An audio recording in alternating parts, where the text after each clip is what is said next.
الحمد لله الحمد لله رب العالمين والعاقبة للمتقين لك الحمد ربنا بالإسلام والإيمان والقرآن ولك الحمد بما أنعمت به من نعمك العظيمة وآلائك الجسيمة وأشهد أن لا إله إلا الله وحده لا شريك له وأشهد أن سيدنا ونبينا محمدًا عبد الله ورسوله خير من صلى وقام صلاة الله عليه وعلى آله الكرام وصحبه الأئمة الأعلام والتابعين ومن تبعهم بإحسان من نتعاقب النور والظلام أما بعد فقد قال الله تعالى في القرآن المجيد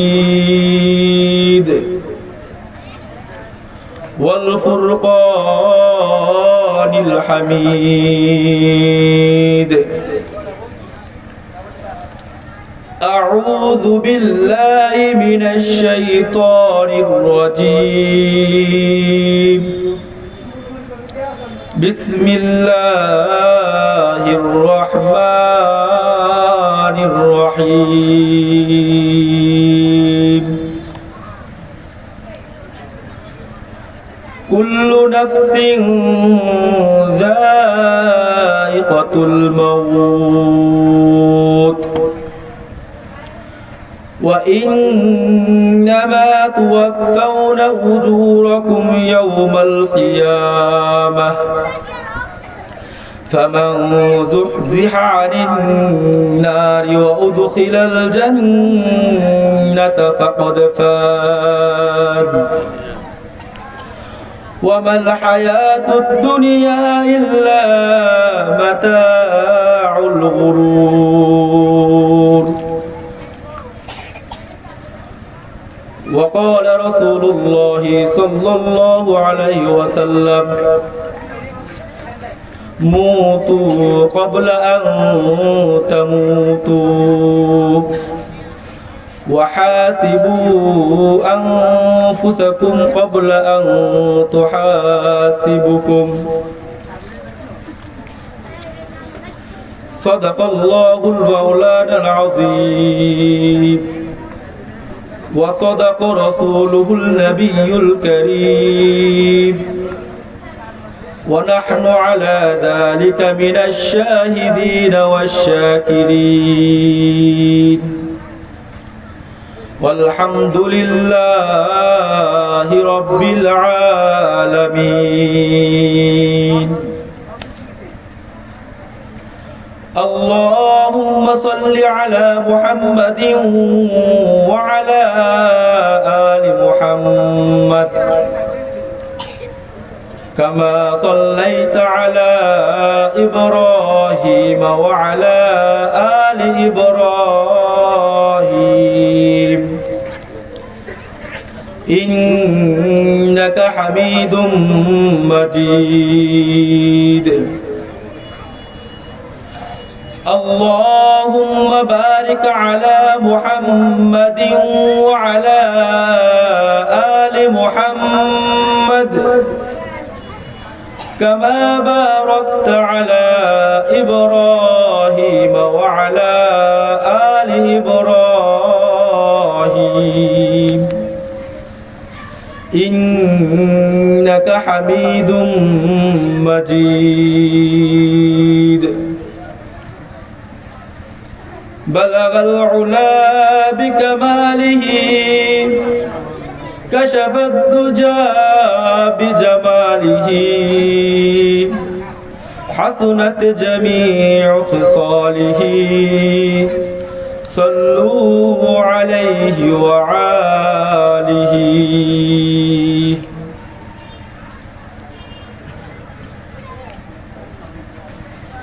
সম্মানিত মুসলিম প্রিয় জনতা ও মুসল্লিগণ, সকলকে জানাই আমি আমার অন্তরস্থল থেকে মোবারকবাদ। দারুল কুরআন হাফিজা মাদ্রাসা এর উদ্যোগে 3 দিন ব্যাপী চতুর্থবার আজকের এই তাফসীরুল কুরআন মাহফিল অনুষ্ঠিত হচ্ছে।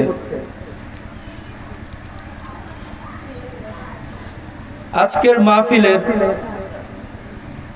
প্রধান অতিথি হিসেবে আমাদের মধ্যে উপস্থিত হয়েছেন মাওলানা মুহাম্মদ মুহিবুল্লাহ দামাত বারকাতুহু, পীর সাহেব বাটামারা বুরহানুদ্দিন ভোলা। আমাদের মধ্যে আরো উপস্থিত আছেন আমাদের আজকের তাফসীরুল কুরআন মাহফিলের সভাপতি সাহেব আলহাজ কামাল উদ্দিন হাওলাদার। এছাড়াও দারুল কুরআন হাফিজা মাদ্রাসা প্রতিষ্ঠাতা, যিনি এই মাদ্রাসাকে একদম শুরু থেকে প্রথম থেকে যিনি একটি মাদ্রাসা দেখার এবং করার স্বপ্ন দেখেছিলেন, অতঃপর আল্লাহ সুবহানাহু ওয়া তাআলার রহমত এবং বরকতে যিনি এই মাদ্রাসা প্রতিষ্ঠিত করেছেন, আমাদের সকলের মহব্বতের মানুষ, আমাদের সকলের প্রিয় মানুষ আলহাজ আবু বকর সিদ্দিক সাহেব আজকের তাফসীরুল কুরআন মাহফিলে ইনশাআল্লাহ তাআলা আল্লাহ সুবহানাহু ওয়া তাআলা আমাদেরকে এমন কিছু বিষয় বলার এবং শোনার তৌফিক দান করুন, যে বিষয়গুলো আমার আর আপনার বর্তমান জীবনকে পরিবর্তন করে দিতে পারবে। আমরা বর্তমান সময়ে এমন একটা সময় অতিবাহিত করছি, যে সময়টা মুসলমানদের ঈমান হরণ করার জন্য, মুসলমানদের ঈমানটাকে ধ্বংস করে দেওয়ার জন্য যত ধরনের আয়োজন আছে, যত ধরনের প্রয়োজনীয় উপকরণ রয়েছে, সবকিছু প্রতিষ্ঠিত হয়ে গিয়েছে। আজ আমরা সকালেই ঈমান আনছি, তো বিকালে ঈমান হারা হয়ে যাচ্ছি। বিকালে ঈমান আনছি তো রাত্রিবেলা এমন কোন কথার দ্বারা অথবা এমন কোন কাজের দ্বারা আমার আপনার ঈমান চলে যাচ্ছে। মোট কথা, বর্তমান সময়ে আমার আপনার ঈমান আমল ঠিক রেখে যাররা পরিমাণ ঈমান নিয়ে কবরে চলে যাওয়াটা অনেক বড় একটি চ্যালেঞ্জের ব্যাপার। বর্তমান সময়ে আমরা দেখছি যে কোনো একটি বিষয় নিয়ে, যে কোনো বিষয় নিয়ে কোনো না কোনো মত পার্থক্য রয়েছে। পৃথিবীর এমন কোনো বিষয় নেই যে বিষয় নিয়ে কোনো মত পার্থক্য হয় না। আপনি যে দলের হন, যে মতের হন, যেমনই হন, আমাদের যে কোনো একটি বিষয় যখন আমরা উত্থাপন করি, বিষয়টা উত্থাপন করার পর অবশ্যই এখানে এনকাউন্টার দেওয়ার মতো অথবা এটা ভালো হয় নাই, এভাবে হলে ভালো হইতো, এরকম বলার মানুষ অনেকেই আছে। দ্বিমত আছে প্রত্যেকটা বিষয়। ইসলামিক বিষয় বলেন, ডক্টরি বলেন, ইঞ্জিনিয়ারিং বলেন, যে কোনো বিষয় বলেন, যদি কোনো সার্জিক্যাল ডাক্তার কোনো ধরনের অপারেশন করতে যায়, তার আগে একটি মেডিকেল টিম বসায়, সকল ডাক্তাররা মিলে একটি পরামর্শ করে, একটা বৈঠক করে। ওই বৈঠকে বসে সবাই একটি পরামর্শ নেয় কিভাবে অপারেশনটা করলে অপারেশনটা সাকসেসফুল হয়ে যাবে, এবং সাকসেসফুল হওয়ার পাশাপাশি আমাদের যে রোগী রয়েছে এই রোগীটা সুস্থ হয়ে যাবে। কিন্তু এই যে পরামর্শ সভাটা বসে, এই পরামর্শ সভার মধ্যেও দেখা যায় যে এক একজন বিজ্ঞ ডাক্তার এক একটা বিষয় সাজেস্ট করেন, এইটা হইলে ভালো হয়, ওইটা হইলে ভালো হয়। ইঞ্জিনিয়ারিং করতে যাবেন, একটা সেতু নির্মাণ করেন, একটা পুল নির্মাণ করেন, এক একজন ইঞ্জিনিয়ার বলবেন এই এত মোটা যদি রডটা হয় ভালো হয়ে যায়, অথবা ওই ব্র্যান্ডের সিমেন্টটা হলে ভালো হয়ে যায়। সাজেস্ট করে কি করে না জানেন? করে তো নাকি? দ্বিমত তো পোষণ করে, সবাই একমত হতে পারে না। ইসলামিক বিষয়গুলো ধরেন, ইসলামিক বিষয় দেখা যায় আপনারা অনেকে বলেন হুজুরদের কাছে আইসা নালিশ করেন, হুজুর আজকে আপনি বলেন এই কথা, অনেক হুজুর তো এটা বলে, উনি তো বলছেন এভাবে এটা হবে না, ওইভাবে করো এটা, এরকম হয়ে যায়। আমি বলি যত ধরনের, যত বিষয়ে যত ধরনের মতপার্থক্য রয়েছে বর্তমান সময়ের মধ্যে, এমন একটি বিষয় রয়েছে যে বিষয়ের মধ্যে কোনো ধরনের, কোনো শ্রেণী পেশার, কোনো ধর্ম বর্ণের, কোনো শ্রেণীর বা কোনো গোত্রের কোনো মানুষ দ্বিমত পোষণ করে না, এমন একটি বিষয় রয়েছে। সে বিষয়টি হচ্ছে মানুষের মৃত্যু। মানুষ যে কোনো ধর্মে বর্ণের হতে পারে, যে কোনো ইসলামপন্থী হতে পারে, যে কোনো ধরনের ডাক্তার ইঞ্জিনিয়ার হতে পারে, যে কোনো বিষয় নিয়ে মত পার্থক্য করতে পারে, কিন্তু এমন একটি বিষয় রয়েছে আমাদের মাঝে যে বিষয়টা আমরা কেউ দ্বিমত পোষণ করতে পারি না, আর সেটা হচ্ছে একমাত্র মৃত্যু। আপনি হিন্দু হন, আপনি বৌদ্ধ হন, আপনি খ্রিস্টান হন, আপনি ইহুদি হন, আপনি যে কোনো ঘরানার লোকই হন না কেন, আপনার আমার সকলের কি করতে হবে ভাই? মৃত্যুবরণ করতে হবে। প্রত্যেককে কি করতে হবে? মৃত্যুবরণ করতে হবে। সবাই একটু আমার কথার সাথে একটু বলবেন তো। এই বিষয়টা যেমন চিরন্তন, আমরা যখন ঘর থেকে বের হই আমরা দেখি যে এই মৃত্যু বিষয়টা এতটা এতটা বাস্তব যে হয়তো আমরা আমার প্রতিবেশী কারো মৃত্যুর মধ্যে আমি নিজে গোসলে এগিয়ে গিয়েছি, অথবা কারো গোসলে আমি হাত দেই নাই, কিন্তু কারো গোসল করাচ্ছে এটা আমি দেখতেছি। আমি কাউকে কবরে শোয়াই নাই, অথবা কাউকে কবরে শোয়াইছি। যদি কবরে শোয়াই থাকি, এটা যেমন খুব বাস্তব তিক্ত অভিজ্ঞতা, ঠিক তেমনি ভাবে কাউকে শোয়াইতে দেখতেছি, এটা একটা অভিজ্ঞতা। কি বলেন আপনারা? একটা চিরন্তন সত্য না এটা? এটাই বলছিলাম যে মৃত্যু আমাদের সকলের অবধারিত। বিশেষ করে আমরা যারা মুসলমান আছি, আমরা যারা ইসলাম ধর্ম গ্রহণ করেছি, আমাদের জন্য তো এটা আরো বাস্তব। কারণ আমরা যখন কোরআন সুন্নাহর আলোকে এই বিষয়গুলো দেখতে পাই, তখন দেখি এটা তো অকাট্য একটি সত্য। এই বিষয়ে কোনো দ্বিমত থাকতে পারে না কারো। আমি আপনাদের সামনে সূরা আল ইমরানের 185 নম্বর আয়াত তেলাওয়াত করেছিলাম। সেখানে বলা হয়েছে, আল্লাহ সুবহানাহু ওয়া তাআলা বলছেন, কুল্লু নাফসিন যায়িকাতুল মাউত, প্রত্যেক প্রাণীকেই মৃত্যুর স্বাদ আস্বাদন করতে হবে। প্রত্যেক প্রাণীকে কি করতে হবে ভাই? মৃত্যুর স্বাদ আস্বাদন করতে হবে। এর থেকে কেউ পরিত্রাণ পাবে না, এর থেকে কেউ পালিয়ে যেতে পারবে না, এই সুযোগ নাই। আপনি হতে পারেন বড় হুজুর, আপনি হতে পারেন নবী, আপনি হতে পারেন সাহাবা, আপনি হতে পারেন তাবেঈন, আপনি হতে পারেন তাবেঈন, আপনি হতে পারেন আইনমান মুস্তাহিদিন, আপনি যে শ্রেণীর পেশার মানুষই হন না কেন, আপনাদের সকলকে কি করতে হবে? মৃত্যুর স্বাদ আস্বাদন করতেই হবে। অতঃপর আল্লাহ সুবহানাহু ওয়া তাআলা পরবর্তীতে বলছেন, ওয়া ইন্নামা তুওয়াফাউনা উজুরাকুম ইয়াউমাল কিয়ামাহ, অতঃপর আমি কিয়ামতের দিন, ওয়া ইন্নামা তুওয়াফাউনা উজুরাকুম ইয়াউমাল কিয়ামাহ, অতঃপর আমি কিয়ামতের দিন ওই সমস্ত মানুষদেরকে সে পৃথিবীতে যা করেছে, যে ধরনের কাজ করেছে, এই প্রত্যেকটা কাজের প্রতিদান বিনিময়ে আমি তাদেরকে দিয়ে দিব। অতঃপর আল্লাহ সুবহানাহু ওয়া তাআলা আবার বলছেন, ফামান যুহজিহা আনিন নারি ওয়া উদখিলাল জান্নাতা ফাকাদ ফাজ। আল্লাহ সুবহানাহু ওয়া তাআলা বলছেন, অতঃপর ওই সমস্ত মানুষদের মধ্যে যাদেরকে ফামান যুহজিহা আনিন নার, আগুনের থেকে দূরে রাখা হয়েছে। কোথা থেকে দূরে রাখা হয়েছে ভাই? আগুনের থেকে দূরে রাখা হয়েছে।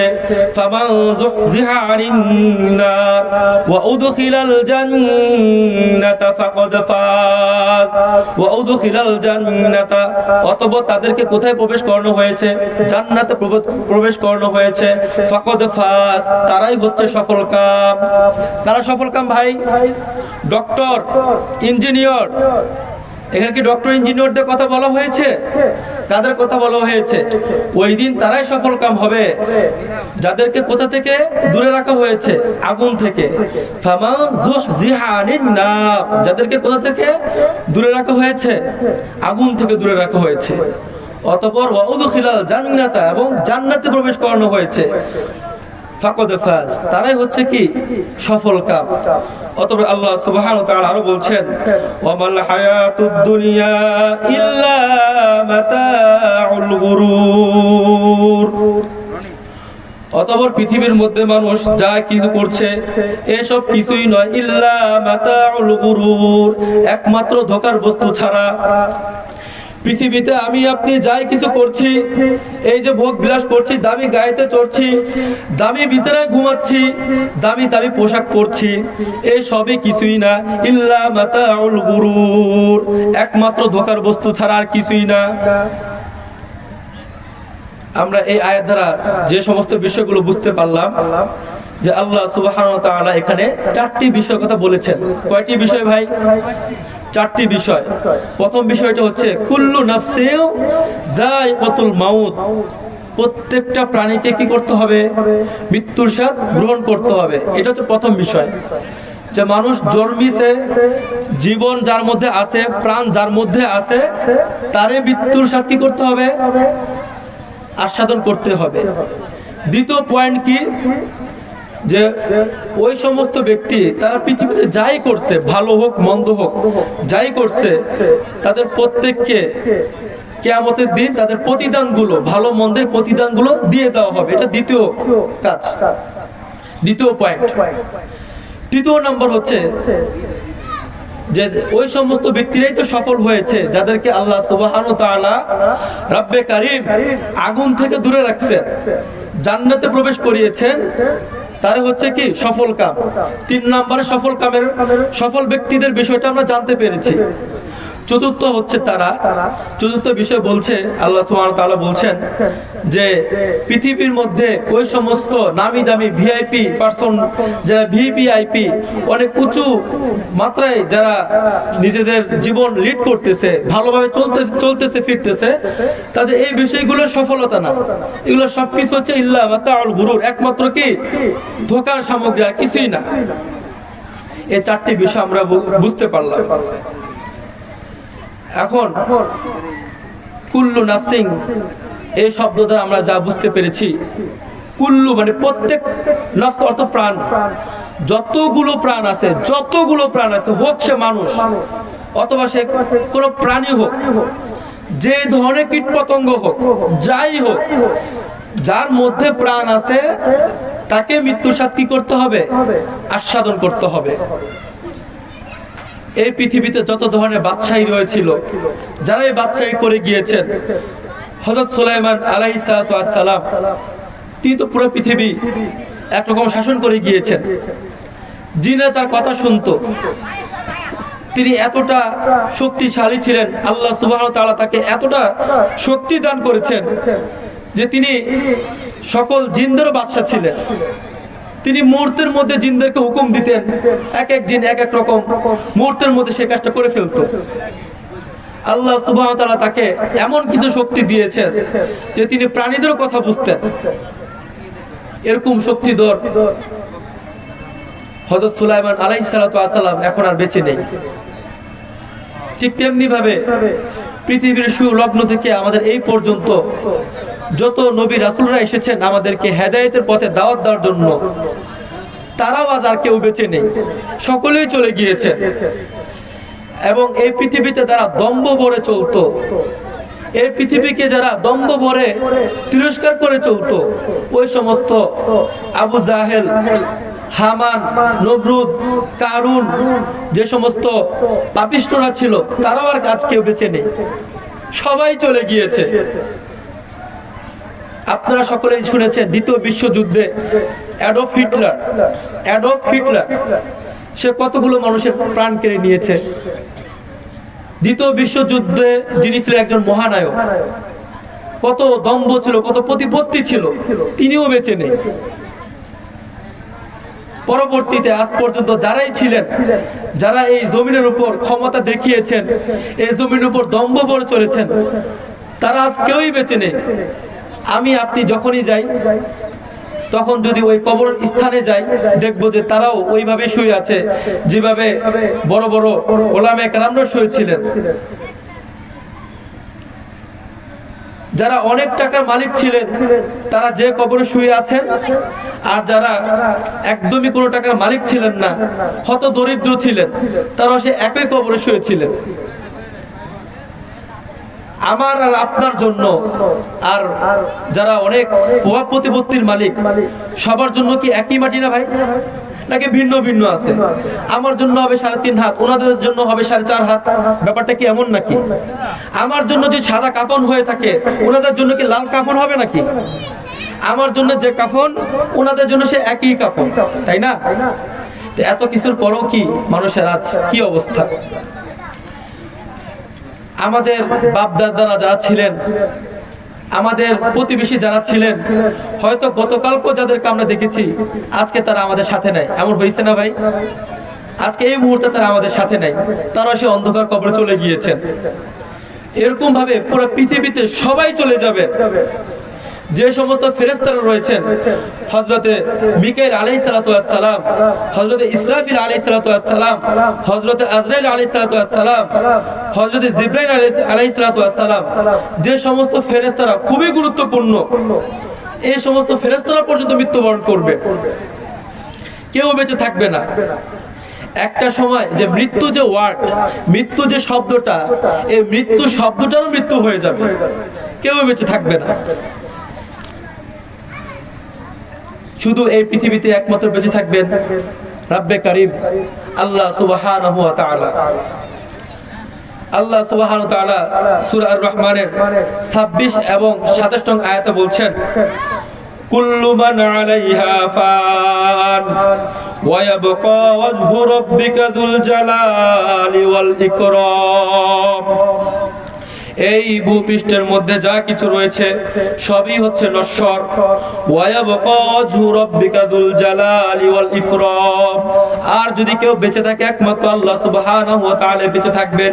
আর এই পৃথিবীর মধ্যে অন্য কোনো প্রাণী, অন্য কোনো বস্তু, অন্য কোনো কিছু বেঁচে থাকা সম্ভব নয়। তো এই আয়াত দ্বারা আমরা বুঝতে পারলাম যে এই পৃথিবীর মধ্যে একমাত্র যদি কারো অস্তিত্ব বেঁচে থাকে, তার অস্তিত্ব টিকে থাকে, সেটা একমাত্র কে ভাই? কে বলেন? আল্লাহ সুবহানাহু ওয়া তাআলা। কে? রব্বে কারীম আল্লাহ সুবহানাহু ওয়া তাআলা। আর কেউই বেঁচে থাকবে না। ওয়ায়াবকা ওয়াজহু রাব্বিকা যুল জালালি ওয়াল ইকরাম। আর কেউ এখানে বেঁচে থাকা সম্ভব নয়। মৃত্যু যখন আপনার নিকট আসবে, তখন আপনার আমার কোনো ধরনের এরকম ক্যাপাসিটি নেই, অ্যাবিলিটি নেই, কোনো ক্ষমতা নেই যে মৃত্যুকে আমি দূরে সরাই দিয়ে পালায়া যাব, সম্ভব না। প্রখ্যাত একজন ইমাম আব্দুল হামিদ রাহিমাহুল্লাহ, তার একটি কিতাব, সেই কিতাবের মধ্যে উল্লেখ করেছেন একদা একটি বুজুর্গের মাহফিল, এরকম একটা দরবার বা এরকম একটা দিনী মজলিসে এক বুজুর্গ বসেছিলেন। সকলে সেই বুজুর্গের নিকট আসতেন বিভিন্ন ধরনের দোয়া নিতে, পরামর্শ নিতে, কিভাবে আমি শরীয়ত মোতাবেক চলতে পারি, এই সমস্ত বিষয়গুলো নিয়েই সকলে হযরতের দরবারে আসতেন এবং দ্বীনে ইলম হাসিল করতেন। তো সেই বুজুর্গের মাহফিলে, সেই বুজুর্গের দরবারে সবাই একদিন বসেছিলেন। এমত অবস্থায় একজন আজনবী, অপরিচিত ব্যক্তি, কখনো তাকে এই এলাকায় দেখা যায় না, এমন একজন ব্যক্তি, কখনো কেউ তাকে দেখে নাই, এরকম একজন ব্যক্তি আসলেন। এরকম একজন ব্যক্তি আসলেন। আসার পর ওই মজলিসের মধ্যে একজনের দিকে খুব গভীর দৃষ্টিতে তাকিয়েছিলেন, একদম খুব গভীর দৃষ্টিতে এইভাবে তাকিয়েছিলেন। তো তাকা থাকার পর যে ব্যক্তির দিকে দৃষ্টি নিক্ষেপ করেছিলেন, ওই ব্যক্তি খুবই ভীত সন্ত্রস্ত হয়ে গেল, এতটা ভয় পেল, সে ভয় ওই মজলিস ত্যাগ করে ফেললো, সে মজলিস ত্যাগ করে চলেই গেল। যাবার সময় মজলিস যে বুজুর্গের ছিলেন, যে হযরতের ছিলেন, সে হযরতের নিকট গেলেন, গিয়ে বললেন, হযরত, আমি তো মজলিসে বসা ছিলাম, কিন্তু হঠাৎ একজন আজনবী যে এই মজলিসে উপস্থিত হলেন, উপস্থিত হওয়ার পর সে আমার দিকে এমন করুণ, এত সূক্ষ্মভাবে তাকিয়েছিলেন, আমার অন্তর আত্মা কেঁপে উঠছে। এত গভীরভাবে কেউ কখনো আমার দিকে তাকায় নাই, আমি খুব ভীত সন্ত্রস্ত হয়ে গিয়েছি। আপনি আমার জন্য দূরে কোথাও চলে যাওয়ার ব্যবস্থা করে দেন। একটি পাহাড় রয়েছে, একটি দ্বীপ রয়েছে, অমুক দ্বীপে আমাকে পাঠিয়ে দেন, আমি এখানে থাকতে পারবো না। তো তৎকালীন সময় এমন কোনো বাহন ছিল না, এমন কিছু ছিল না যে বাহনের মাধ্যমে তৎক্ষণাৎ তাকে এত দূরে পাঠিয়ে দেওয়া যায়। তো কোনো নুসখায় আসছে যে দ্বীপের কথা উনি বলেছিলেন, সেই দ্বীপের দূরত্ব হচ্ছে 7 দিনের দূরত্ব, আর কোনো নুসখায় পাওয়া যায় সেই দ্বীপের দূরত্ব হচ্ছে 1 মাসের দূরত্ব। তো বুজুর্গ বলছেন, আমার তো সেই ক্ষমতা নাই যে তোমাকে আমি বাতাসের মাধ্যমে অথবা কোনো একটা মাধ্যমে এত দূরে পাঠিয়ে দেই। ওই ব্যক্তি বলছেন, আপনি আল্লাহ সুবহানাহু ওয়া তাআলার একজন প্রিয় বান্দা, আপনি একজন মুস্তাজাবুদ দাওয়াত, আপনি যে দোয়া করবেন আশা করি আল্লাহ সুবহানাহু ওয়া তাআলা সে দোয়া বিফলে দিবেন না। আপনি একটু আমার জন্য একটু দোয়া করেন, আমার জন্য একটু দোয়া করেন, যেন আপনার দর বদৌলতে আমি সেই দ্বীপে চলে যেতে পারি। আমার খুব ভয় হচ্ছে, আমি প্রচন্ড ভীত সন্ত্রস্ত হয়ে যাচ্ছি। অতঃপর বুজুর্গ দোয়া করলেন সে ব্যক্তির জন্য। দোয়া করতে দেরি হলো, একটি ঘূর্ণীয়মান বায়ু এসে ওই ব্যক্তিকে উড়িয়ে নিয়ে চলে গেল এবং উড়িয়ে নিয়ে ওই দ্বীপে রেখে আসলো। কিছুক্ষণ পর ওই আগন্তুক, ওই আজনবী, যে আজনবীকে কেউই চিনছিল না, কেউ চিনতে পারছিল না যে উনি এই এলাকারই না, ওই আজনবী এসে ওই বুজুর্গের কানে কানে বলল, হুজুর, আপনার সাথে আমার কিছু কথা ছিল। বুজুর্গ বললেন, তোমার সাথে আমার কিছু কথা ছিল, তোমার মধ্যে কি সৌজন্যতা বলতে কিছু নাই, ম্যানার বলতে কিছু নাই? একটা জায়গায় আসছো, বসছো, তুমি দূরের মানুষ, একজনের দিকে এমন ভাবে তাকাইলা, তোমার তাকানোর কারণে সে ভীত সন্ত্রস্ত হয়ে এখান থেকে চলে গিয়েছে। এই ধরনের আচরণ তো করা উচিত হয়নি তোমার। তখন আজনবী বলছেন, হযরত ক্ষমা করবেন, আমি হচ্ছি মালাকুল মউত। আমি কি? মালাকুল মউত। আল্লাহ সুবহানাহু ওয়া তাআলার নির্দেশে আমি এই মজলিসে এসেছিলাম। কে পাঠিয়েছেন ভাই? আল্লাহ পাঠিয়েছেন। কে পাঠাইছেন? আল্লাহ পাঠাইছেন, তাই না? আল্লাহর নির্দেশে উনি এই মজলিসে আসছেন। তো আমি এসে ওনার দিকে এভাবে তাকাচ্ছিলাম, তার কারণ হচ্ছে যে এই ব্যক্তির মৃত্যু ছিল একটি দ্বীপে। এই লোক মৃত্যুবরণ করবে কোথায়? একটি দ্বীপে মৃত্যুবরণ করবে। এটা আমার কাছে নোট ছিল, আমি নোট করে নিয়ে আসছি। আমি এত বছর যাবত আমি মালাকুল মউত, আমি মৃত্যুর ফেরেশতা, আমি মৃত্যুর দূত, আমার কখনো ভুল হয় নাই। রব্বে কারীম আল্লাহ সুবহানাহু ওয়া তাআলা যখনই বলেছেন উমুকের কাছে চলে যাও, আজকেই তার শেষ দিন, আমি মুহূর্তের মধ্যে চলে এসেছি। এই পর্যন্ত আমি কোনো ভুল লোকের রূহ নিয়ে চলে যাই নাই। আজকে যখন আমি এই মজলিসে, আমি যখন ওই দ্বীপে গিয়েছিলাম, সেই দ্বীপে কি এই লোককে খুঁজে পাচ্ছিলাম না। এই লোকটা কোথায়, তাকে খুঁজে পাচ্ছিলাম না। যখন আমি আমার অন্তর্দৃষ্টি দিয়ে দেখলাম, তখন দেখলাম এই ব্যক্তি আপনার মজলিসে এখানে উপবিষ্ট। আমার কাজ রূহ কবজ করা, কে কোথায় থাকবে না থাকবে এটা আমার বিবেচনা না, এটা বিবেচনা হচ্ছে কার? আল্লাহ সুবহানাহু ওয়া তাআলা। কে কোথায় মৃত্যুবরণ করবে এটা ঠিক করে দিবেন কে? আল্লাহ সুবহানাহু ওয়া তাআলা। আমার কাজ তার রূহটা নিয়ে চলে যাওয়া, এটা হচ্ছে আমার কাজ। তো আমি যখন দেখলাম উনি ওই দ্বীপে নাই, আমি দেখলাম আপনার মজলিসে উনি বসে আছে, তা আমি আর দেরি না করে মজলিসে চলে আসলাম। এসে আমি খুব গভীরভাবে তাকালাম যে ইনি কি সেই, নাকি আমার ভুল হচ্ছে, আমি ও ভুল লোককে টার্গেট করলাম কিনা। এই জন্য আমি খুব ভালো করে দেখলাম যে উনি সেই কিনা।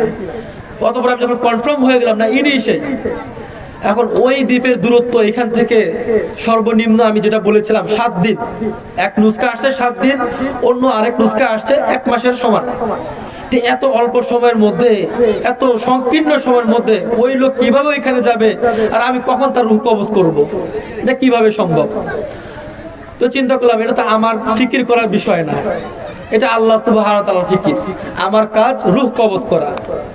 অতঃপর যখন আমি দেখলাম ওই ব্যক্তি এই মজলিস ত্যাগ করলো, অতঃপর আপনার কানে কানে কি এমন বলে দিল, অতঃপর আমি কি করলাম, আমি আমার জায়গা মতো চলে গেলাম। আমি গিয়ে দেখলাম ওই ব্যক্তি ওইখানেই হাজির। সুবহানাল্লাহ, সুবহানাল্লাহ। মালাকুল মউত কি বলল? আমি আমার নির্ধারিত জায়গা যেখানে ওই ব্যক্তির রূহকে কবজ করতে হবে, আমি আমার মতো ওই জায়গায় চলে গেলাম। আর আমি গিয়ে দেখি ওই লোক ওইখানে উপস্থিত। অতঃপর আমি আমার কাজ সম্পাদন করে ফেললাম, ওই ব্যক্তির রূহ কবজ করে নিয়ে গেলাম। এইটা দ্বারা আমরা ভাই ঠিক বুঝতে পারলাম যে আল্লাহ সুবহানাহু ওয়া তাআলা যদি আমাদের কারো মৃত্যু কোথাও রাখেন, সেইখানে আমাদের যেতেই হবে। এখন আমরা এখানে যারা উপবিষ্ট আছে, যারা এখানে বসে আছি, আমার আপনার মৃত্যু যদি এখন এই মুহূর্তে আমেরিকা লেখা থাকে অথবা সৌদি আরবে লেখা থাকে, কিভাবে আমি আপনি চলে যাব এটা বড় বিষয় না, আমরা চলেই যাব কোন একটা বিষয় নিয়ে। মেইন ফোকাস যে বিষয়টা, যেটা আমাদের খুব খেয়াল রাখতে হবে, সেটা হচ্ছে কি আমাদের মৃত্যুর জন্য প্রস্তুতি গ্রহণ করা। মৃত্যু কাউকে রেখে যাবে না, মৃত্যু প্রতিনিয়ত সবাইকে ডাকছে, সবার পিছনে ঘূর্ণীয়মান রয়েছে। এই জন্য আল্লাহ সুবহানাহু ওয়া তাআলা সূরা নিসার ৭৮ নম্বর আয়াতে বলেছেন, আইনামা তাকুনু ইউদরিকুমুল মাউত ওয়ালাউ কুনতুম ফি বুরুজিম মুশাইয়াদাহ। আল্লাহ সুবহানাহু ওয়া তাআলা বলছেন, যখন মৃত্যু তোমাদের সামনে চলে আসবে, যখন মৃত্যু তোমরা দেখবে, তোমরা যেখানে থাকো না কেন, মৃত্যু তোমাদেরকে পাকড়াও করবেই করবে। ওয়ালাউ কুনতুম ফি বুরুজিম মুশাইয়াদাহ, তোমরা যদি কঠিন এবং দৃঢ় কোনো দুর্গের মধ্যে অবস্থান নাও, মৃত্যু তোমাদেরকে ছেড়ে যাবে না, মৃত্যু তোমাদেরকে পাকড়াও করবেনই করবেন। এই আয়াতে কারিমাতে আমরা কি বুঝতে পারলাম? ওয়ালাউ কুনতুম ফি বুরুজিম মুশাইয়াদা, ওয়ালাউ কুনতুম ফি বুরুজিম মুশাইয়াদা। মৃত্যু যখন আসবে, যখন মৃত্যু আমাদের সম্মুখে উপস্থিত হয়ে যাবে, আমাদের পাকড়াও করেই ফেলবে, পালানোর কোনো জায়গা নাই। আমরা যেখানেই থাকি না কেন, আমাদের মৃত্যু আমাদের ধরেই ফেলবে। এখন আমি আপনি যদি কঠিন অট্টালিকার মধ্যেও আবদ্ধ থাকি, এমন কোন ঘর যে ঘরের মধ্যে একদম ফাঁক ফোকর নেই, একদম কিঞ্চিত পরিমাণ ফুটাও নেই, এরকম ঘরেও যদি অবস্থান করি, মৃত্যু আমাদেরকে গ্রাস করেই ফেলবে, আমরা মৃত্যু থেকে দূরে যেতে পারবোই না। এজন্য আমাদের উচিত, মৃত্যু যেহেতু হবেই, মৃত্যু পর্যন্ত আমরা করবই, মৃত্যুকে ভয় না করে যে কাজ করলে আমাদের মৃত্যুর ভয় চলে যাবে, অথবা মৃত্যুর পর আমাদের যে জীবনটা শুরু হয়ে যাবে, সেই জীবনে আমরা ভালো থাকতে পারবো, সেই কাজ আমাদের করা দরকার। মৃত্যুকে তো ভয় পেয়ে লাভ নেই, এটা তো হবেই, এটা অচির সত্য, এটাকে ভয় পেয়ে কোনো লাভ নেই।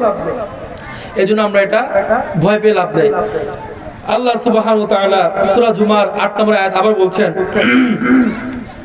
قل إن الموت الذي تفرون منه فإنه ملاقيكم সুম্মা তুরাদ্দুনা ইলা আলিমিল গায়বি ওয়াশ শাহাদাতি ফায়ুনাব্বিউকুম বিমা কুনতুম তা'লামুন।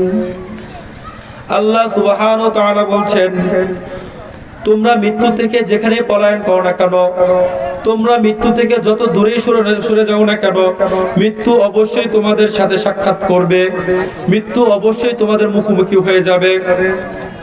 অতঃপর তোমরা দৃশ্য ও অদৃশ্য যত ধরনের যা কিছু করেছো সব কিছুর বিষয় তোমাদের সামনে আল্লাহ সুবহানাহু ওয়া তাআলা তুলে ধরবেন, এবং তোমাদের যে সমস্ত বিষয় রয়েছিল যেগুলো তোমরা গোপনে করেছো, প্রকাশ্যে করেছো, ওই সমস্ত কর্মগুলো সব কিছু আল্লাহ সুবহানাহু ওয়া তাআলা তোমাদের সামনে উপস্থিত করবেন।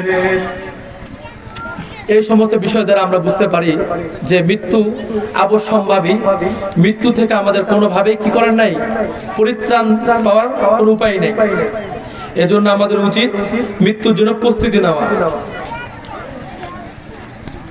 এখন মৃত্যু হচ্ছে দুই ধরনের। মৃত্যু তো আমাদের আসবেই, কিন্তু এই মৃত্যুর মধ্যে একটি স্বাদের কথা বলা হয়েছে যে প্রত্যেককে মৃত্যুর স্বাদ কি করতে হবে, আস্বাদন করতে হবে। যারা নেককার, যারা ভালো কাজ করে, আর যারা বদকার, ভালো কাজ করে না, মন্দ কাজ করে। যারা নেককার ভালো কাজ করে আর যারা বদকার মন্দ কাজ করে, সকলের মৃত্যু যন্ত্রণা কি একরকম হবে? সম্ভব এটা?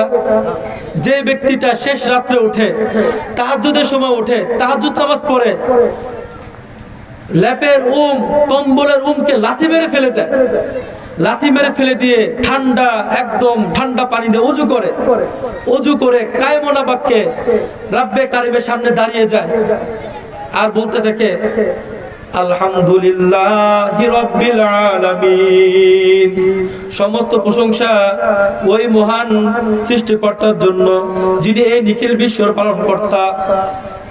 যে ব্যক্তি এভাবে আল্লাহ সুবহানাহু ওয়া তাআলার মহত্ব বর্ণনা করে, আল্লাহ সুবহানাহু ওয়া তাআলার গুণগান বর্ণনা করে, নিজের আরামকে ছেড়ে দিয়ে, নিজের স্বাদের স্ত্রীকে ছেড়ে দিয়ে, নিজের আরামের ঘুমকে হারাম করে, ওই ব্যক্তির যে মৃত্যুর স্বাদ আস্বাদন করতে হবে। আর যে ব্যক্তি আমার আপনার মতো ঘুম থেকে উঠতে তো পারি না, তাহাজ্জুদ তো পড়া দূরের কথা, ফজরের নামাজও কাজা হয়ে যায়, তখন আমাদের ঘুম ভাঙে না, আমরা যত আজান হয় তত আমরা কম্বল মুড়া দিয়ে ঘুমাই। ওই সমস্ত ব্যক্তিদের মৃত্যুর স্বাদ আর নেককারদের মৃত্যুর স্বাদ কি এক হবে ভাই? কখনো এক হবে না।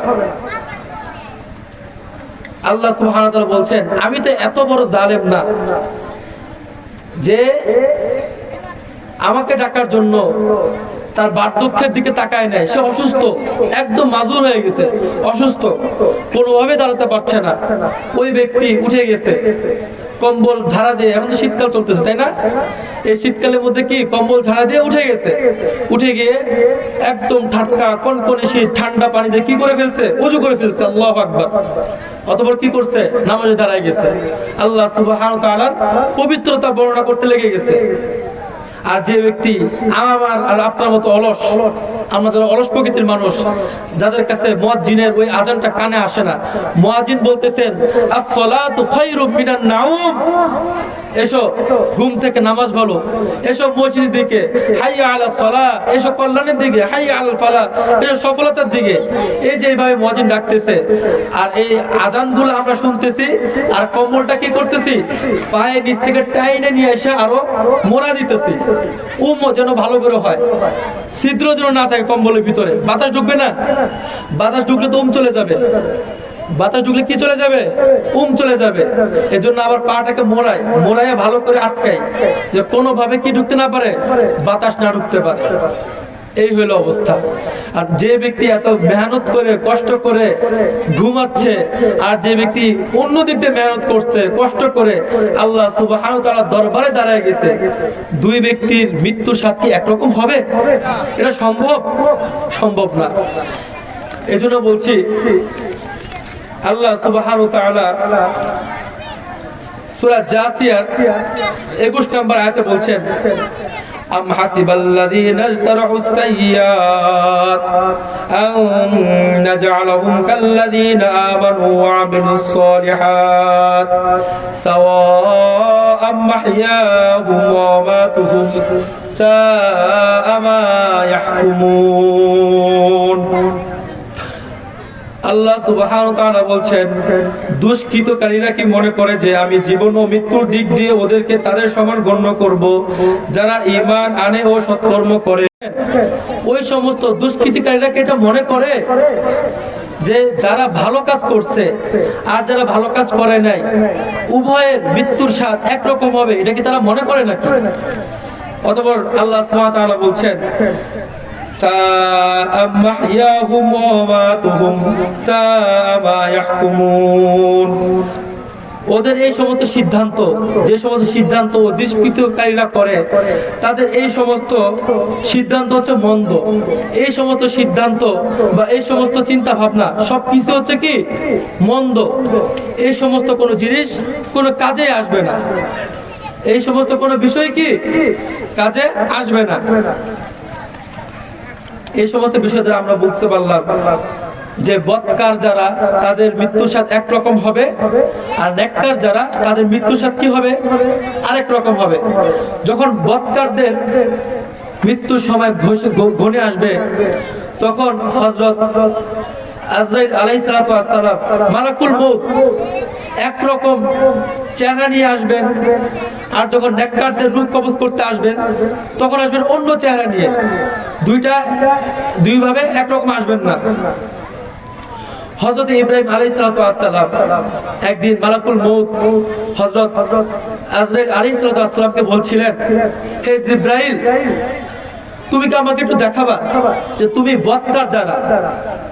বদকার যারা ভালো কাজ করে না, অন্যের মাথায় বাড়ি দিয়ে খায়, অন্যের মাথায় কি দিয়ে খায়? বাড়ি দিয়ে খায়। অন্যের সম্পদ অন্যায়ভাবে ভক্ষণ করে ফেলে নাকি, ভাই ভাইয়ের মধ্যে সম্প্রীতি নষ্ট করে দেয়, খালি প্যাচ লাগায় দেয়। এই সমস্ত কাজ যারা করে, যে সমস্ত লোক বদ কাজ করে, তাদের রূহ তুমি যখন কবজ করতে আসবা, কি রকম চেহারা নিয়ে আসবা যদি আমাকে একটু দেখাইতা, আমার একটু স্বাদ জাগছে। বদকারদের চেহারাটা, বদকারদের যখন তুমি রূহ কবজ করতে আসবা তখন তুমি কি রকম করে আসবা, এটা আমার খুব দেখার শখ। মালাকুল মউত বলছেন যে আপনি একটু আপনার চেহারা মোবারক অন্যদিকে ঘুরান, বদকারদের নিকট আমার চেহারা কিরকম হবে, বদকারদের নিকট আমার উপস্থিতিটা কেমন হবে, এটা আমি দেখাবো। আপনি একটু আপনার চেহারাটা অন্যদিকে একটু ঘুরান। অতঃপর হযরত ইব্রাহিম আলাইহিস সালাতু ওয়াস সালাম তার চেহারাটা অন্যদিকে ঘুরালেন। অন্যদিকে ঘোরানোর পর মালাকুল মউত বেনামাজি রয়েছে, যারা মানুষের মধ্যে সম্প্রীতি নষ্ট করে দিয়েছে, যারা ওলামায়ে কেরামকে সবসময় গালমন্দ করেছে, যারা ওলামায়ে কেরামকে মনে করেছে 2 টাকার মোল্লা, ওই সমস্ত ব্যক্তিরা যারাই ছিল, তারা তখন কি রকম পরিস্থিতিতে পড়বে সেই বিষয়টা তখন হযরত ইব্রাহিম আলাইহিস সালাম বলছেন যে আমি যখন মালাকুল মউতের দিকে তাকালাম তখন দেখলাম এত বড় দেহ বিশিষ্ট, এত বড় দৈত্যাকার একজন লোক আমার সামনে দাঁড়িয়ে আছে, যার চোখ একটা দুইটা না 12টা চোখ, ভয়ঙ্কর। কয়টা চোখ? 12টা চোখ। এমনি ভাবে চোখের মধ্যে থেকে অগ্নিশিখা বের হচ্ছে, আগুনের অগ্নি স্ফুলঙ্গি এভাবে ঠিকরে বের হচ্ছে, যার নাক দিয়ে এভাবে জাহান্নামে যে সমস্ত আগুনের ধোঁয়াগুলো রয়েছে এভাবে বের হচ্ছে। হযরত আজরাইল আলাইহিস সালাম মালাকুল মউত এতটা দৈত্যাকার হয়েছেন, উনার যে কাঁধগুলো আছিল, যে কাঁধ আছে, কাঁধ এক কাঁধ আরেক কাঁধের মধ্যে এতটা দূর, এতটা বড় ওনার কাঁধটা ছিল যে এক কাঁধ থেকে আরেকটা কাঁধে যেতে 1 দিন থেকে 3টা দিন সময় লেগে যাবে, এতটা বড় কাঁধ ছিল ওনার। অতঃপর ওনার যে চুলগুলো ছিল, এই চুলগুলো ছিল একদম পায়ের গোছা পর্যন্ত। এরকম এক ভয়ানক অবস্থায় মালাকুল মউত কি করছেন? হযরত ইব্রাহিম আলাইহিস সালামের সামনে এসেছেন। মালাকুল মউতের এই ধরনের বিভীষিকাময় দৃষ্টি, এই ধরনের অবয়ব দেখার পর উনি তৎক্ষণাৎ অজ্ঞান হয়ে গেলেন। তৎক্ষণাৎ কি হইলেন? অজ্ঞান হয়ে গেলেন। অতঃপর যখন তিনি জ্ঞান ফিরে পেলেন, জ্ঞান ফিরে পাওয়ার পর তখন দেখলেন যে মালাকুল মউত নরমাল যে সমস্ত অবস্থা থাকে ওই অবস্থায় ফিরে আসছেন। তখন হযরত ইব্রাহিম আলাইহিস সালাম বলছেন, যে সমস্ত বদকাররা রয়েছে, যারা সমাজের মধ্যে বিশৃঙ্খলা সৃষ্টি করে, যারা সমাজের মধ্যে আল্লাহ সুবহানাহু ওয়া তাআলার দ্বীনকে কায়েম করতে দেয় না, যারা কোরআনের আইনকে বাতিল করে, ওই সমস্ত মানুষদের জন্য তোমার এই যে অবয়ব, মালাকুল মউতের যে অবয়ব, এইটাই যথেষ্ট। এর থেকে বড় শাস্তি আর কি হইতে পারে? এইটা দেখার পরে তো তার অবস্থা খারাপ হয়ে যাবে, সে আর কি ধরনের শাস্তির উপভোগ করবে? আল্লাহু আকবার, আল্লাহু আকবার। মালাকুল মউতের যে দৃশ্য, যে অবয়ব, ওই অবয়বটা দেখার পরেই তার যে শাস্তি হয়ে যাবে, অন্য আর শাস্তি লাগবে না। এতটুকুই তো সে সহ্য করতে পারবে না। এত ভয়ঙ্কর একটা অবয়ব নিয়ে তুমি আমার সামনে আসছিলা। এই হলো বদকারদের সামনে আসার অবস্থা। মালাকুল মউত যখন কোন বদকারদের রূহকে কবজ করতে আসবেন, কোন বদকারের রূহকে নিয়ে যেতে আসবেন, তখন কিভাবে আসবেন? উনার আসার ধরনটা কেমন হবে? মালাকুল মউত যখন আসবেন, তখন উনার হাতে এমন একটি কোররা থাকবে, কোররা। আপনারা অনেকে চাবুক চেনেন, চাবুক, এরকম আগুনের লেলিহান শিখা যার মধ্যে মোড়ানো থাকবে, এমন একটি চাবুক থাকবে তার হাতে। এবং তিনি তার সাথে করে আরো 500 জাহান্নামী ফেরেশতাকে সাথে করে নিয়ে আসবেন। এরকম ভাবে জাহান্নামী ফেরেশতাদেরকে সাথে করে নিয়ে আসবেন। এবং তার অন্য আরেকটা হাতে থাকবে এরকম ভাবে এক লাঠি, যে লাঠির চতুর্দিকে এভাবে কাঁটা দিয়ে বেষ্টিত থাকবে। এত বড় বড় কাঁটা, এত বড় বড় কাঁটা। মালাকুল মউত যখন ওই বদকারের নিকট আসবে, তখন তিনি যখন আসবেন, আসার পর পরেই ওই বদকারকে চাবুক দিয়ে আচ্ছাদন পিটাতে থাকবেন। সাথে থাকবে তার ফেরেশতারা, সকলে মিলে ওই বদকারকে এমন পরিমাণ পিটাবেন, এমন পরিমাণ পিটাবেন, পিটাতে পিটাতে তার রূহটাকে আঙ্গুলের মাথা থেকে আমাদের পায়ের যে টাকনু রয়েছে, এই টাকনু পর্যন্ত এনে ছেড়ে দিবে। কথাটা ভালো করে বুঝবেন। মালাকুল মউত যখন আসবেন, এসে কি করবেন? বদকারকে পিটাতে থাকবেন। ওনার হাতে যে গুর্জ থাকবে, ওইটা দিয়ে যখন বাড়ি দিবে, ওইটার যে কাঁটা থাকবে, ওই কাঁটাগুলো ওই বদকারের প্রত্যেকটা অন্তরের মধ্যে, শরীরের শিরা উপশিরা প্রত্যেকটা ইন্দ্রতে বিঁধে যাবে। এই পরিমাণ সে কষ্ট উপভোগ করতে থাকবে, তার মধ্যে কষ্টের আর কোনো কমতি থাকবে না। এরকম ভাবে কি করবে? পেটাতে থাকবে। পেটা কি করবে? তার রূহকে কোন পর্যন্ত আনবে? রূহকে পায়ের আঙ্গুলের মাথা থেকে টাকনো পর্যন্ত আনবে, এনে ছেড়ে দিবে। অতঃপর কিছুক্ষণ পর আবার পেটাতে থাকবে, কারণ বদকারদের রূহ তো এমনি এমনি বের হতে চায় না। বদকারদের রূহ কি এমনি এমনি বের হতে চায় না। আজীবন তো খেয়াল খুশি মতো চলছে, আজীবন কি করছে? খেয়াল খুশি মতো চলছে, জেনা করছে, ব্যভিচার করছে, সুদ খাইছে, ঘুষ খাইছে, এত একটা মন চায় জিন্দেগি কাটাই দিছে। এত মন চায় জিন্দেগি, এত সুন্দর এই জান্নাত ছেড়ে তো তা যেতে মন চায় না, সে তো বের হতে চায় না।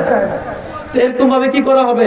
তার রূহটাকে পিটায় টাকলু পর্যন্ত আনা হবে, অথবা ছেড়ে দেওয়া হবে। কিছুক্ষণ পর সে রূহটাকে আবারও পিটানো শুরু হবে। যখন পিটাতে হবে, পিটাইতে তার রূহটাকে হাঁটু, এই যে হাঁটু দেখতেছেন, এই হাঁটু পর্যন্ত এনে আবার ছেড়ে দিবে। রূহ তো বের হতে চায় না, পিটায় আনতেছে এটা নিচ থেকে। বুঝতে পারতেছেন? যদি কেউ মৃত্যু পথযাত্রীকে দেখে থাকেন তাহলে বুঝতে পারবেন।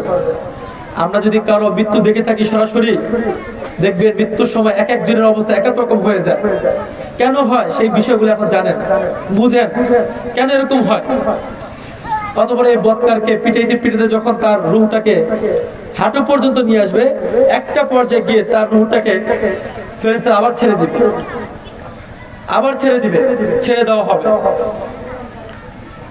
অতঃপর আবার পিটানো শুরু হবে, পিটাইতে অতঃপর তার রূহটাকে একদম হলকে এইখানটা থুতনির একদম এইখানে এসে ছেড়ে দিবে। এইখানে এসে কি করবে?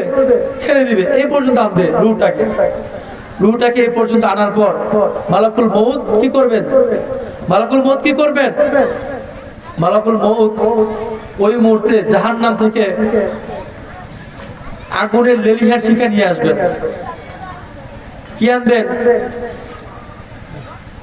আগুনের লেলিহান শিখা নিয়ে আসবেন। সে আগুনের লেলিহান শিখা এনে ওই বদকার যে বদ আমল করেছে ওই বদকারের থুতনি নিচে রেখে দিবেন আগুনের লেলিহান শিখাগুলো। অতঃপর ওই ব্যক্তির সামনে জান্নাতের দরজাগুলো আগে খুলে দিবেন। কি খুলে দিবেন? জান্নাতের দরজাগুলো আগে খুলে দিবেন। খুলে দিয়ে বলবেন, এই দেখো আল্লাহ সুবহানাহু ওয়া তাআলা তোমার জন্য এরকম এরকম নাজ নিয়ামত রেখেছিলেন। এরকম এরকম কি রেখেছিলেন? নাজ নিয়ামত। এই যে দেখো হুরুম, গেলমান, এভাবে শরবত, হ্যাঁ দুধের নহর, এভাবে যত ধরনের ফল ফ্রুট রয়েছে, যত কিছু রয়েছে, এই কত কিছু তোমার জন্য নাজ নিয়ামত রেখেছিলেন আল্লাহ সুবহানাহু ওয়া তাআলা। আর তুমি কি করছো? তুমি কি করছো? অতঃপর কি করবে? তার মুখের সামনে বেহেশতের দরজাগুলোকে কপাট করে বন্ধ করে দেওয়া হবে। বেহেশতের দরজাগুলোকে বন্ধ করে দিয়ে তার সামনে জাহান্নামের দরজাগুলোকে খুলে দেওয়া হবে। তখন সে দেখবে জাহান্নামের মধ্যে কি ধরনের আযাব হচ্ছে, কি ধরনের শাস্তি দেওয়া হচ্ছে। প্রত্যেকটা বেনামাজি, প্রত্যেকটা সুদখোর, প্রত্যেকটা ঘুষখোর, যে যে ধরনের অপকর্ম করেছে, যে যেভাবে যা কিছু করেছে, প্রত্যেককে ওইভাবে কি দেওয়া হচ্ছে? শাস্তি দেওয়া হচ্ছে। এই সমস্ত শাস্তি দেখার পর ওই বদকারের রূপটা আর বের হতে চাবে না। তখন মালাকুল মউত ওনার হাতে যে গুর্জটা থাকবে সেই গুর্জর মুখের মধ্যে দিয়ে দিবে। মুখের মধ্যে দিয়ে ওর রূপটাকে পেঁচাবে, পেঁচাবে, টেনে বের করে নিয়ে আসবে। আহ আহ কত কষ্টকর মৃত্যু যন্ত্রণা! এর থেকে মৃত্যু যন্ত্রণা কষ্টকর কি হতে পারে? সময় খুবই স্বল্প, 7:15 হয়তো আজান দিয়ে দিবে। এখন আপনাদেরকে আমি নেককারদের মৃত্যুর 7টা বলে দেই, খুব বেশি লম্বা করবো না আলোচনা। নেককারদের মৃত্যু কিরকম হবে? নেককারদের যখন মৃত্যুটা চলে আসবে তখন মালাকুল মউত ঠিক এমনি ভাবে বেহেশত থেকে আসবেন আরো 500 বেহেশতের ফেরেশতাদেরকে নিয়ে। উনি যখন আসবেন উনার কাছে থাকবে অনেক ধরনের ফল ফলাদি, অনেক ধরনের ফুল, এরকম ভাবে ফুলদানিগুলো নিয়ে আসবেন। এক একটা ফুলদানির মধ্যে এক এক রকমের ফুল, এক এক রকমের সুবাস। এরকম ফুলদানি নিয়ে এরকম ভাবে অনেক কিছু নিয়ে চলে আসবেন। আসার পর মালাকুল মউত ওই নেককার বান্দার চারপাশে বসে যাবেন। চারপাশে বসে ওই ব্যক্তিকে এভাবে ফলগুলো দেখানো হবে। ওই ব্যক্তির সামনে বেহেশতের ওই ভালো ভালো বিষয়গুলো তার সামনে দেখানো হবে। এই বিষয়গুলো যখন দেখানো হবে, বেহেশতের দরজাগুলো খুলে দেওয়া হবে, তখন তার রূহটা তার ভিতরে ছটফট করতে থাকবে, ছটফট করতে থাকবে। কারণ আল্লাহ সুবহানাহু ওয়া তাআলা তাকে একটি কঠিন পরীক্ষার মধ্যে দিয়েছিলেন। পৃথিবীর মধ্যে একটি কঠিন পরীক্ষা দিয়েছিলেন। এই কঠিন পরীক্ষা সে উত্তীর্ণ হয়ে গিয়েছে। এখন আর তার কোনো পরীক্ষা নেই। এখন তার শেষ সময় চলে আসছে। সে তার মাওলার সাথে সাক্ষাৎ করবে।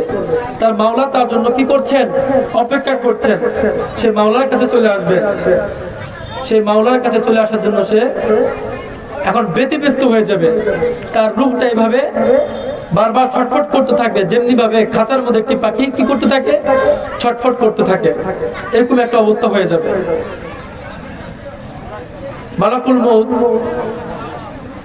আসার সময় উনি ওনার বেহেশত থেকে একটি রুমালে করে মেশকে আম্বার, অনেক সুগন্ধি যুক্ত একটি আতর নিয়ে আসবেন। এনে ওই আতরটা, ওই রুমালটা ওই নেককারের এই তুত্তির নিচে রাখবেন। এই তুত্তির নিচে এইটার যে সুঘ্রাণ, এইটার যে একটা মিষ্টি ঘ্রাণ, এই মিষ্টি ঘ্রাণটা শুনে এই মিষ্টি ঘ্রাণকে উপভোগ করতে করতে তার রূহটা এমন ভাবে বের হবে যে সে টেরই পাবে না যে কিভাবে তার রূহটা চলে গেল। অতঃপর মালাকুল মউত বলতে থাকবেন, ইয়া আইয়াতুহান নাফসুল মুতমাইন্নাহ ইরজিই ইলা রাব্বিকি রাদিয়াতাম মারদিয়াহ ফাদখুলি ফি ইবাদি ওয়াদখুলি জান্নাতি। মালাকুল মউত তখন বলতে থাকবেন, হে প্রশস্ত হৃদয়, তুমি তোমার পালনকর্তার নিকট ফিরে যাও। তুমি তোমার পালন কর্তার নিকট ফিরে যাও সন্তুষ্ট ও সন্তোষ ভাজন চিত্তে, অতঃপর আমার বান্দাদের অন্তর্ভুক্ত হয়ে যাও এবং জান্নাতে প্রবেশ করো। আল্লাহ সুবহানাহু ওয়া তাআলা এভাবে তার বান্দাদেরকে, তার খালেস বান্দাদেরকে তার দিকে ডাকতে থাকবেন। এখন এই সমস্ত বিষয়গুলো দেখার পর আমরা আজকে একটি সিদ্ধান্ত নিতে উপনীত হব। যেহেতু মৃত্যু সবারই আসবে এবং প্রত্যেকেই মৃত্যুর স্বাদ গ্রহণ করতে হবে। আর আমি আর আপনি বৎকারের মৃত্যুর স্বাদ গ্রহণ করব নাকি নেককারদের মৃত্যুর স্বাদ গ্রহণ করব? বলেন কোনটা গ্রহণ করবেন? জোরে বলেন। আমরা সকলে কি চাই?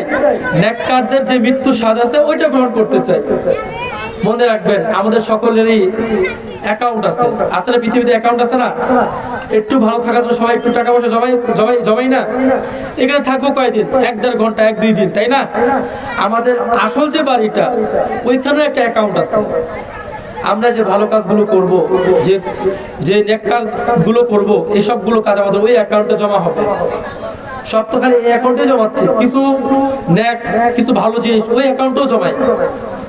তো এখন কথা হচ্ছে এটাই যে আমাদের সকলে যেহেতু মৃত্যুর স্বাদ গ্রহণ করতে হবে, বৎকারদের মৃত্যুর স্বাদ গ্রহণ করবো না নেককারদের মৃত্যুর স্বাদ গ্রহণ করব, এটা আজকে আমি আপনাদের উপর ছেড়ে দিলাম। দুইটার পার্থক্য বুঝাই দিছি। দুইটার পার্থক্য কি বুঝাই দিলাম। এখন যেটা আপনাদের ভালো লাগে ওইটাই গ্রহণ করবেন। 5 ওয়াক্ত নামাজ কে কিভাবে পড়বেন এটা আপনার উপর ছেড়ে দিলাম। 5 ওয়াক্ত নামাজ ভালোভাবে পড়লে আপনার মৃত্যুটা কিভাবে হবে, আর নামাজ কালাম বাদ দিয়ে সমাজে সম্প্রীতি নষ্ট করে ভাই ভাইয়ের মধ্যে রেশারেশি চালু করে দিয়ে অন্যের মাথায় বাড়ি দিয়ে যদি আমরা সম্পদ অর্জন করি তাহলে আমার আপনার মৃত্যু কেমন হবে এটাও বলে দিলাম।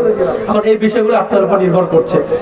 লাস্ট কথা বলে ছেড়ে দিচ্ছি, সেটা হচ্ছে মৃত্যু যেহেতু আমাদের গ্রহণ করতেই হবে, মৃত্যুবরণ করে ফেললে আমাদের আর কোনো রাস্তা নাই ভালো কাজ করার, তাই না? ভালো কাজ করার আর কোনো রাস্তা থাকবে? কোনো কাজ থাকবে না। শুধুমাত্র সদগায়ে জারি কিছু আমল থাকবে। এই আমলগুলো যদি আমরা করি তাহলে আমরা কবরে শুয়েও কি করতে পারবো? ভালো কাজগুলোর যে আমল, যে বিনিময়টা, এগুলো পেতে থাকবো।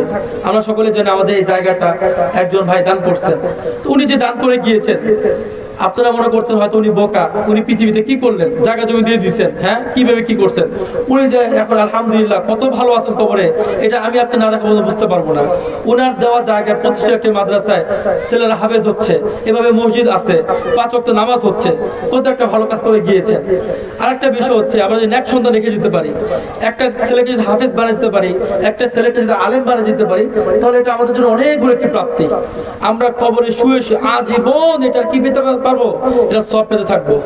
আল্লাহ সুবহানাহু ওয়া তাআলা আমাদেরকে এই বিষয়গুলো বুঝার ও আমল করার তৌফিক দান করুক। সকলে বলেন আমিন। ওয়া আখির দাওয়ানা আলহামদুলিল্লাহি রাব্বিল আলামিন। আসসালামু আলাইকুম ওয়া রাহমাতুল্লাহি ওয়া বারাকাতুহু।